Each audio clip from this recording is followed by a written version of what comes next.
2 minutes pour comprendre. Aujourd'hui, l'AVC, est-ce qu'on s'en sort? Je suis avec le professeur Pierre Amarenko. Vous êtes chef du service neurologie à l'hôpital Bichat.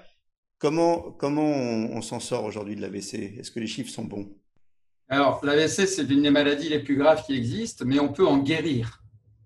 On peut en guérir lorsque on est pris en charge très vite dans les premières heures.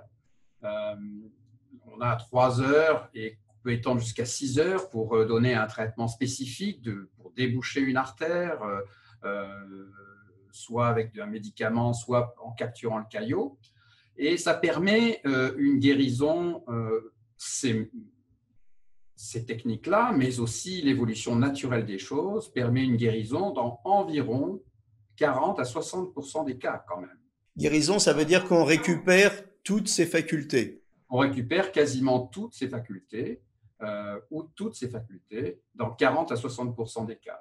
Dans les 40% restants, il y a des déficits qui peuvent persister de façon modérée, léger, modéré ou sévère. C'est toujours la même chose.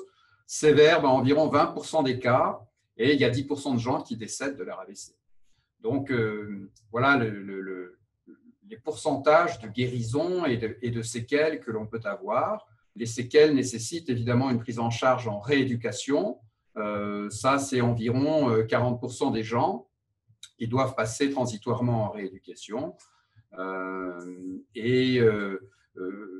Il peut y avoir des séquelles à long terme. Ça, c'est aux alentours de 20 à 30% des patients qui ont des séquelles à long terme, qui doivent être prises en charge. Et il faut consulter son neurologue toujours à une consultation post-AVC, 6 mois après l'AVC, pour faire le point sur les séquelles, pour pouvoir les traiter efficacement.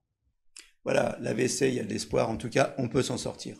Nos émissions vous plaisent, alors aidez-nous à faire grandir la chaîne pour parler santé au plus grand nombre. Partagez, likez, abonnez-vous.